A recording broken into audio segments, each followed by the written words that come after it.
엄마, 진짜 왜 이래? 동네 창피하게. 제발 주책 좀 부리지 마. 엄마 돈 노리고 접근한 거면 어쩔 거야? 그 말이 처음 내 귀에 닿았을 때 나는 숨을 쉬는 법을 잊었습니다. 전니가 빠지던 입술로 내 이름을 부르던 아이가 이제는 그 입술로 나를 향해 주책이라는 화살을 쏩니다. 그 단어가 명치에 박혔습니다. 식탁 위엔 그분이 좋아하실 것 같아 2시간을 고민하며 고른 스카프가 놓여 있었습니다. 파란빛이 더해진 빨간색 스카프. 그것이 형광등 불빛 아래서 무력하게 놓여 있었습니다. 잠시 눈을 감았습니다. 아들이 쏟아내고 간 창피하다는 말, 주책이라는 말들이 거실의 정적 속을 유령처럼 떠다녔습니다.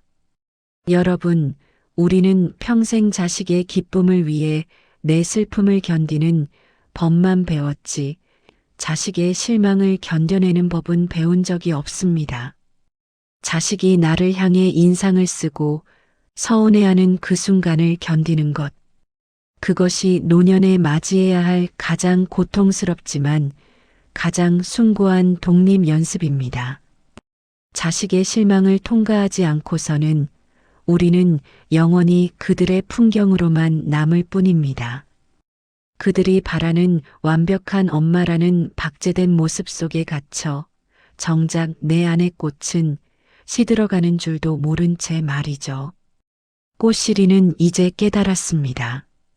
진짜 내 인생은 자식의 박수 속에서 시작되는 것이 아니라 자식의 실망을 뒤로하고 내가 고른 스카프를 목에 두르는 그 단호한 손길에서 시작된다는 것을요. 여러분, 지금 여러분의 마음속에도 아들 혹은 딸의 눈치가 보여서 차마 꺼내지 못한 빨간 스카프가 하나쯤 있지 않나요? 자식의 마음을 다치게 할까봐 당신의 가슴이 뛰는 소리를 애써 외면하고 있지는 않나요? 당신이 자식의 실망을 견뎌낼 때 비로소 자식도 당신을 희생하는 부모가 아닌 살아있는 한 인간으로 대하기 시작할 것입니다. 다시 꽃 피울 여러분의 인생을 생각하세요. 우리는 자식에게 물려줄 유산보다 나는 내 인생을 이렇게나 사랑했다는 당당한 뒷모습을 보여줄 의무가 있습니다. 주책이라 해도 좋습니다. 창피하다 해도 괜찮습니다. 자식의 실망 너머에 당신이 평생 기다려온 진짜 당신의 봄이 기다리고 있으니까요. 나는 24살에 시집을 왔습니다. 아들의 등록금을 위해 손등이 갈라지도록 설거지를 할 때도 나는 그것이 내 인생의 유일한 보람인 줄 알았습니다. 졸업식 날 사진사가 어머니도 가운데 서세요 했을 때 나는 늘 뒤로 물러섰습니다. 저는 됐어요. 얘가 주인공이지. 그때는 누구도 나를 주책이라 하지 않았습니다. 그저 위대한 어머니라고 칭송했죠. 자식의 뒤편에 그림자처럼 서 있는 것, 그것이 제 자격증이었으니까요. 남편이 떠나고 5년. 밤이 되면 벽시계 소리가 혼자야 하고 속삭였습니다. 아들은 우리 집 근처로 오라고 했지만 나는 압니다. 그건 돌봄이 아니라 효도라는 이름의 또 다른 당번 활동이라는 것을요. 손주를 보고 살림을 돕는 동안 거울 속에 나는 점점 흐릿해졌습니다. 내가 누구였는지, 무엇을 좋아했는지 기억나지 않을 때쯤 그분을 만났습니다. 4월의 어느 공원. 단정한 남색 재킷을 입은 그분이 내 곁에 앉으며 말했습니다. 여기 앉으세요.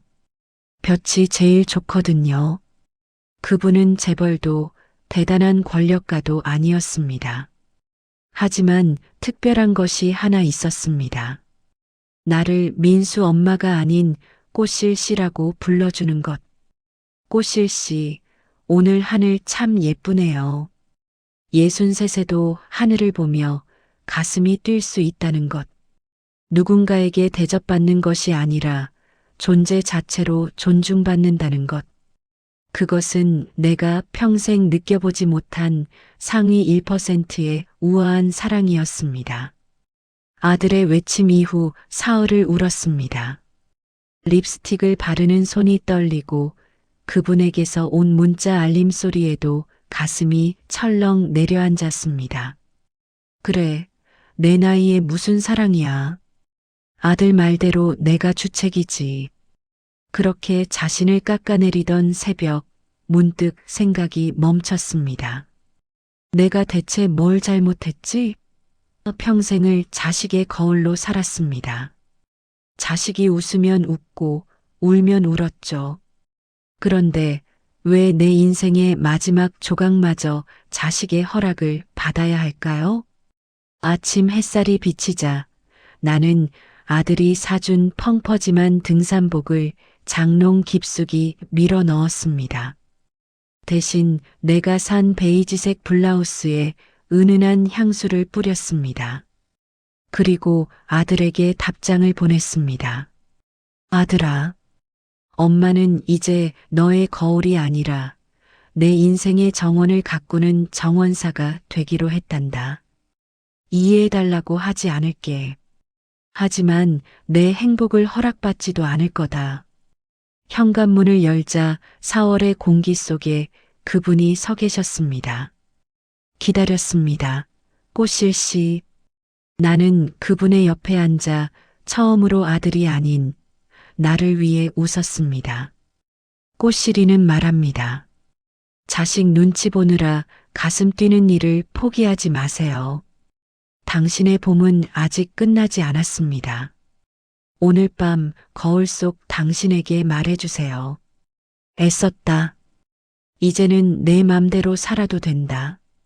당신을 향한 세상의 손가락질은 당신이 비로소 진짜 인생을 시작했다는 훈장입니다.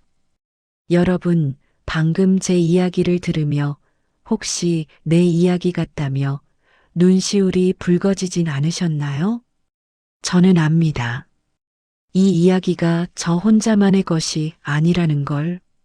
지금 이 순간에도 수많은 분들이 텅 빈 거실에 홀로 앉아 혹은 잠들지 못하는 새벽의 천장을 바라보며 같은 외로움을 삼키고 계시다는 걸. 우리는 참 긴 세월을 누군가의 배경으로 살았습니다. 자식이 학교에 갈 땐 그 아이의 책가방이 되었습니다. 무거운 교과서를 대신 들어주고 비 오는 날엔 우산이 되어 머리 위를 가려주었습니다. 남편이 사회에서 분투할 땐 그 사람의 든든한 그림자가 되었습니다. 새벽같이 일어나 도시락을 싸고 늦은 밤 지친 얼굴로 돌아오는 그를 따뜻한 밥상으로 맞이했습니다. 시부모님을 모실 땐 며느리라는 무거운 이름표를 달고 내 감정은 깊이 묻어둔 채 웃어야 했습니다. 우리는 그것을 사랑이라 불렀고 희생이라 읽으며 자부심을 느꼈지요. 잘못된 것은 아니었습니다. 그것은 분명 사랑이었습니다. 진심 어린 헌신이었습니다. 하지만 문제는 그 사랑과 희생 속에서 정작 나라는 존재가 조금씩 지워지고 있었다는 것입니다. 마치 오래된 사진이 햇빛에 바래듯 거울 속의 내 모습은 서서히 흐릿해져 갔습니다. 어느 날 문득 뒤돌아보니 그 배경 속에 나라는 인물은 흔적도 없이 사라져 있었습니다. 이름도 잃었습니다. 영애 씨, 꽃실 씨라고 불리던 시절은 까마득한 옛날이 되었고 어느새 민수 엄마, 할머니라는 호칭만이 나를 대신했습니다. 내가 누구였는지, 무엇을 좋아했는지, 어떤 꿈을 꾸었는지 그 모든 것이 기억 저편으로 밀려났습니다. 그런데 여러분, 우리에게 아직 시간이 남아 있습니다. 오늘 제가 아들에게 보낸 메시지 속의 정원사라는 말 그것은 아들을 향한 선언인 동시에 저 자신에게 던진 약속이기도 했습니다. 이제부터 나는 남의 정원을 가꾸는 일꾼이 아니라 내 정원의 당당한 주인이 되겠다는 다짐이었습니다. 우리는 자식을 낳는 순간부터 그 아이가 내 몸의 일부인 줄 착각하며 삽니다. 탯줄이 끊어진 뒤에도 그 보이지 않는 끈은 여전히 우리 마음속에 남아 있습니다. 아이가 아프면 내가 대신 아프고 싶었고, 아이가 울면 세상이 무너지는 것 같았습니다. 아이의 성공이 곧 나의 성공이었고, 아이의 행복이 곧 나의 존재 이유였습니다. 20살이 넘고 30이 넘고 40이 되어도 그 마음은 변하지 않았습니다. 여전히 반찬을 싸들고 아들 집을 찾아갔고, 여전히 손주를 봐주며 내 시간을 바쳤습니다. 그것이 당연하다고 생각했습니다. 그것이 어머니의 역할이라고 믿었습니다. 하지만 여러분, 꽃시리는 이제야 깨달았습니다. 자식은 내 인생에 잠시 머물다 가는 가장 귀한 손님일 뿐이라는 것을요. 생각해 보세요. 우리 집에 손님이 찾아오면 어떻게 하시나요? 가장 좋은 방을 내어주고 가장 맛있는 음식을 차려드리고 온 정성을 다해 대접합니다. 하지만 손님이 떠날 때가 되면 우리는 현관까지 배웅하며 웃는 얼굴로 인사합니다. 잘 가세요. 또 오세요. 그리고 손님이 떠난 뒤에는 다시 일상으로 돌아옵니다. 커피 한 잔을 마시며 편안하게 쉽니다. 그런데 왜 자식이라는 손님에게는 그렇게 하지 못하는 걸까요? 손님이 떠난 자리에 앉아 빈 찻잔만 바라보며 눈물 짓는 주인은 어리석습니다. 떠난 손님을 그리워하며 평생을 보내는 것은 손님에 대한 사랑이 아니라 집착입니다. 자식이 자라 제 길을 가는 것은 자연의 순리입니다. 새끼 새가 둥지를 떠나 하늘을 나는 것처럼 자식도 언젠가는 부모의 품을 떠나야 합니다. 그것을 슬퍼할 필요는 없습니다. 손님이 떠났다면 이제는 주인인 내가 가장 편안한 자세로 차를 마셔야 할 시간입니다. 아들이 나를 향해 주책이라 했던 그 날카로운 말. 그 말을 들었을 때 저는 가슴이 찢어지는 것 같았습니다. 30년을 바쳤는데 새벽마다 일어나 밥을 해주었는데 손이 갈라지도록 일해서 등록금을 마련해 주었는데 어떻게 그런 말을 할 수 있을까? 하지만 시간이 지나고 나니 조금은 이해가 되었습니다. 아들이 나쁜 아이라서 그런 말을 한 것이 아니었습니다. 아들에게 나는 언제나 그 자리에 있는 존재였습니다. 늘 따뜻한 밥을 차려주고, 늘 걱정을 해주고, 늘 희생하는 어머니. 그런 내가 갑자기 자신만의 삶을 살겠다고 하니 아들은 당황한 것입니다. 마치 늘 그 자리에 있던 가구가 갑자기 사라진 것처럼 불안했던 것입니다. 그러니 그 말에 상처받지 마세요. 자식의 실망은 당신의 실패가 아닙니다. 오히려 당신이 이제야 한 인간으로 독립하고 있다는 아주 건강한 신호입니다. 자식이 불편해한다는 것은 당신이 변하고 있다는 뜻입니다. 당신이 더 이상 배경에 머물지 않고 주인공으로 나서고 있다는 뜻입니다. 아이가 처음 걸음마를 뗄 때 넘어지면 울었지요. 하지만 우리는 그 울음에 굴복하지 않았습니다. 다시 일으켜 세우고 다시 걷게 했습니다. 그것이 아이를 위한 진짜 사랑이었으니까요. 지금 자식이 주책이라며 불편해하는 것도 마찬가지입니다. 처음에는 어색하고 불편하겠지만 시간이 지나면 자식도 이해하게 될 것입니다. 어머니도 한 사람의 인간이라는 것을, 어머니도 행복할 권리가 있다는 것을 사람들은 말합니다. 그 나이에 무슨 연애냐? 할머니가 무슨 화장이냐? 늙으면 늙은이답게 살아야지. 세상에는 참으로 잔인한 잣대가 있습니다. 젊은이들의 사랑은 아름답고 노인의 사랑은 추하다는 편견. 젊은이들의 치장은 당연하고 노인의 치장은 주책이라는 고정관념.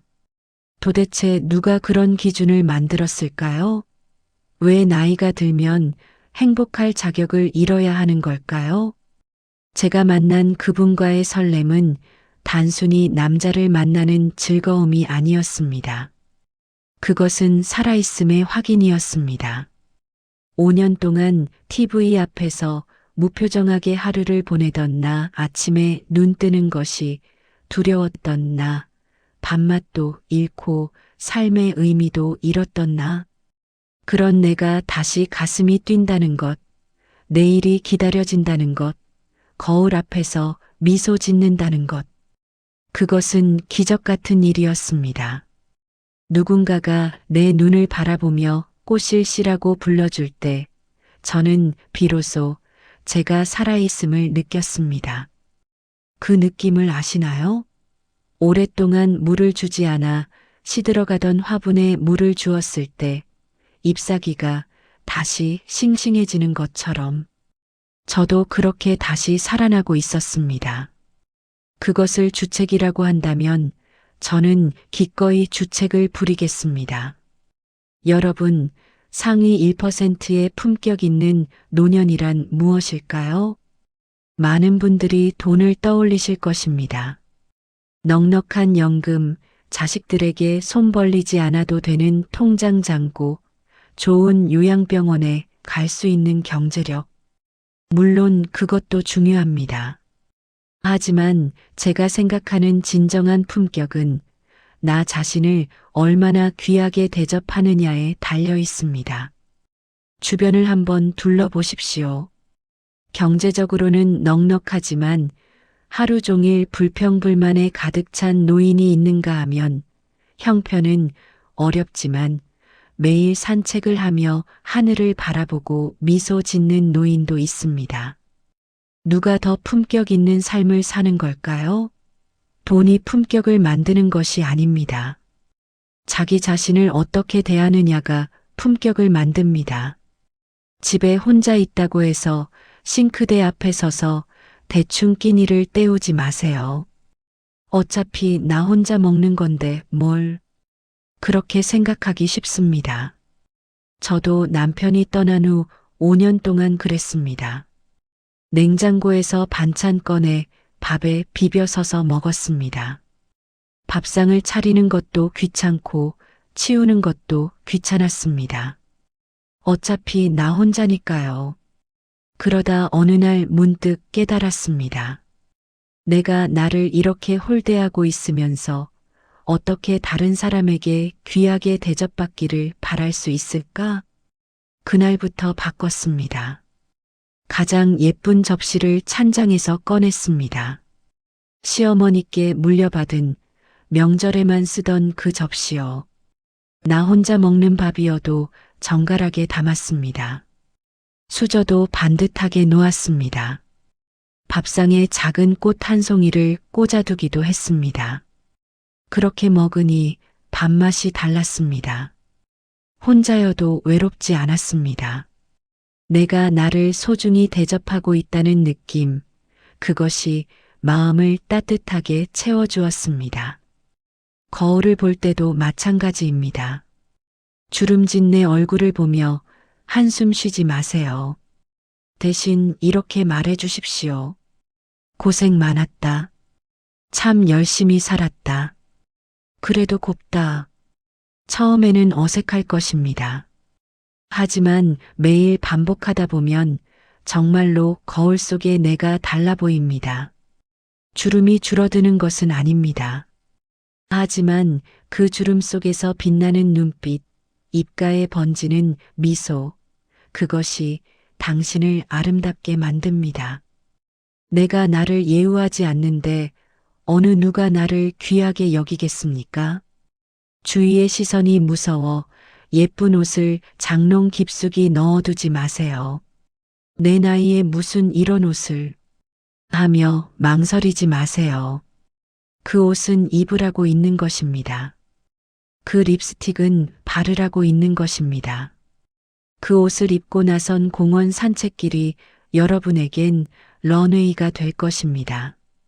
패션쇼 무대 말입니다. 바람이 코트 자락을 날리고 햇살이 얼굴을 비추고 그렇게 걷는 당신의 모습이 세상에서 가장 아름다운 모델입니다. 다시 찾은 청춘의 광장이 될 것입니다. 여러분, 우리는 평생 허락을 구하며 살았습니다.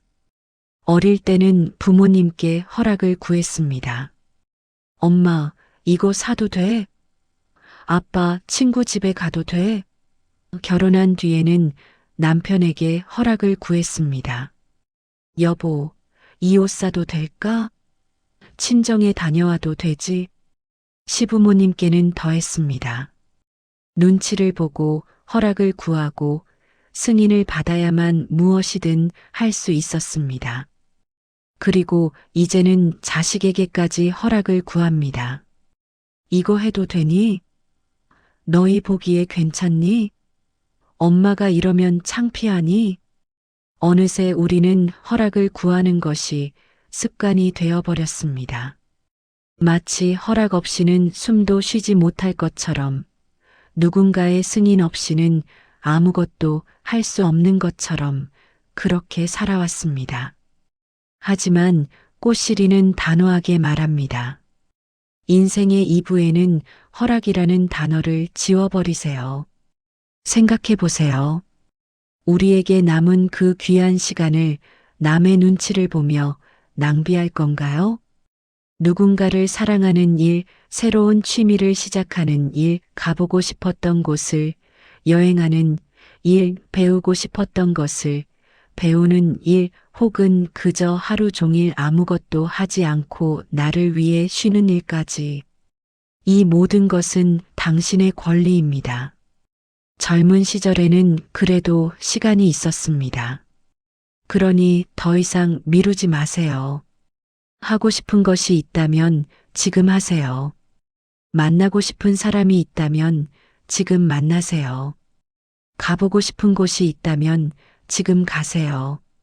자식이 뭐라 하든 세상이 뭐라 하든 당신의 인생은 당신 것입니다. 여러분의 가슴 속에 여전히 뜨거운 불꽃이 남아있다면 그것을 끄지 마세요. 어떤 분들은 말씀하십니다. 나이가 들면 욕심을 내려놓아야 한다고, 늙으면 조용히 살아야 한다고. 맞는 말일 수도 있습니다. 하지만 저는 조금 다르게 생각합니다. 욕심을 내려놓는 것과 삶을 포기하는 것은 다릅니다. 조용히 사는 것과 숨죽이며 사는 것은 다릅니다. 우리가 내려놓아야 할 것은 헛된 욕심, 남과 비교하는 마음, 가지지 못한 것에 대한 집착입니다. 하지만 나 자신을 사랑하는 마음, 행복해지고 싶은 마음, 살아있음을 느끼고 싶은 마음, 이것은 절대로 내려놓아서는 안 됩니다. 이것은 욕심이 아니라 인간의 본능입니다. 노년의 사랑은 주책이 아닙니다. 그것은 인생이라는 긴 겨울을 견뎌낸 이들에게 하늘이 내리는 두 번째 봄입니다. 젊은 시절의 사랑이 불꽃처럼 타오르는 것이었다면 노년의 사랑은 장작불처럼 은은하고 따뜻합니다.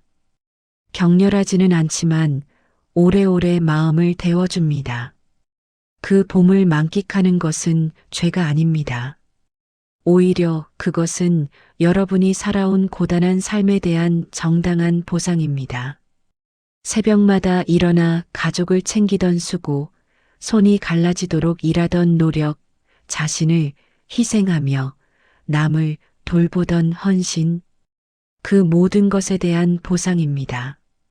그러니 죄책감을 느끼지 마세요. 당신은 충분히 자격이 있습니다. 여러분의 마음이라는 정원에는 지금 어떤 꽃이 피어 있나요? 혹시 오랫동안 돌보지 않아 잡초만 무성하게 자라진 않았나요? 한때는 예쁜 꽃이 피어 있었는데 어느새 시들어버린 건 아닌가요? 아니면 아예 흙조차 메말라 버린 건 아닌가요? 저도 그랬습니다. 남편을 보내고 5년 동안 제 마음의 정원은 황무지가 되어 있었습니다. 꽃은커녕 풀 한 폭이 자라지 않았습니다. 그저 메마른 흙만 있었고 차가운 바람만 불었습니다. 살아있지만 죽은 것 같았습니다. 그런데 그분을 만나고 나서 정원에 변화가 생기기 시작했습니다. 처음에는 아주 작은 새싹이었습니다. 누군가 내 이름을 불러줄 때 느끼는 설렘, 내일 만날 생각에 가슴이 두근거리는 느낌. 그 작은 감정들이 새싹처럼 돋아났습니다. 그리고 점점 자라나기 시작했습니다. 물론 그 과정이 순탄하지만은 않았습니다. 아들의 주책이라는 말은 갑자기 내린 서리 같았습니다. 겨우 돋아난 새싹을 얼어붙게 만들었습니다. 사흘 동안 울면서 저는 다시 정원을 포기할 뻔했습니다. 그냥 황무지로 내버려 둘까?